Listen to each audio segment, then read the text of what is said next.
مجھے جتنا اچھا جن بھگانا آتا ہے نا اتنا کسی کو نہیں آتا ہے، ذہن میں رکھنا. اور اس کا طریقہ یہ ہے میرا جن بھگانے کا کہ جو جن بھگا رہے ہیں نا اس کو بھگا دو یہاں سے. میں نے بہت سے لوگوں کے علاج کیے ہیں. ایک آدمی کا تو میں نے علاج کیا، اس کی بیوی کا علاج. اس پہ جن آتے تھے یوں کلابازیاں، وہ بیچارہ فون کرتا تھا مجھے، یار میری بیوی پاگل گردن دب رہی ہے، یہ کر رہا، مر رہی ہے، یوں ہو رہا ہے، یوں ہو رہا ہے. قطر سے فون کرتا تھا. میں نے اس کو بولا یہ کس سے علاج کر رہی ہے؟ انہوں نے کہا کراچی کے بڑے مفتی صاحب ہیں. میں نے کہا الو کا یعنی مسجد میں ایسا گالی دینا مناسب نہیں ہے. میں نے کہا بہت بڑا پٹھا ہے وہ، الو خود لگا دینا بعد میں گھر جا کے، ہٹاؤ اس کو وہاں سے، علاج چھڑواؤ. کہہ رہے وہ تو مفتی ہیں بھائی. میں نے کہا بھائی 2 نمبر آدمی ہے، چھوڑ دو مفتی مفتی نہیں ہوگا. ہر آدمی نام کے ساتھ مفتی لگاتا ہے. کہہ رہے وہ تو مر جائے گی. میں نے کہا بھائی مرنے دے، مرنے دے. جب تک ذہنی طور پر اس کے لیے تو تیار نہیں ہوا نا کہ مر جائے گی، اس کا علاج نہیں کراؤں گا، اس وقت تک جن نہیں بھاگے گا. پھر رات کو 4 بجے فون کر رہے ہیں، مر رہی ہے، میں فون کر دوں. میں نے کہا بھائی تیری بیوی ٹھیک ہونے والی نہیں ہے، تیرے اندر ہی کانفیڈنس نہیں ہے نا.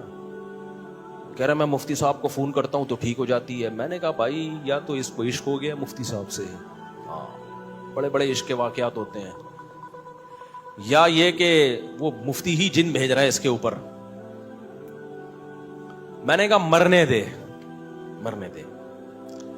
پھر فون کر دیا اس نے 4 بجے مفتی صاحب کو. انہوں نے کوئی پھوپھاں کی ہے، شف سرکار سے لیڈ لے کے یہاں پارسل کی ہے تو ٹھیک ہو گئی. وہ کہہ رہے ہیں یار ٹھیک ہو گئی. میں نے کہا یہ کبھی بھی ٹھیک نہیں ہوگی، میری گارنٹی ہے، لکھ لے، یہ ہمیشہ اسی طرح تڑپتی رہے گی پوری زندگی.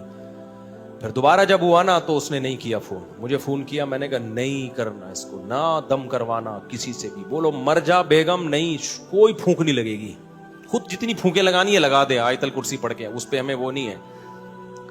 یہی ہوا، اللہ کا فضل ہے. کچھ گھنٹوں تک اس نے صبر کیا، فون آیا، ٹھیک ہو گئی ہے.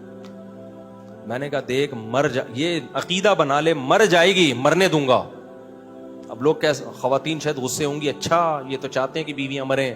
بھائی میں چاہتا ہوں کہ نہیں مریں، تبھی میں ان کو ان میں یہ کانفیڈنس بھر رہا ہوں.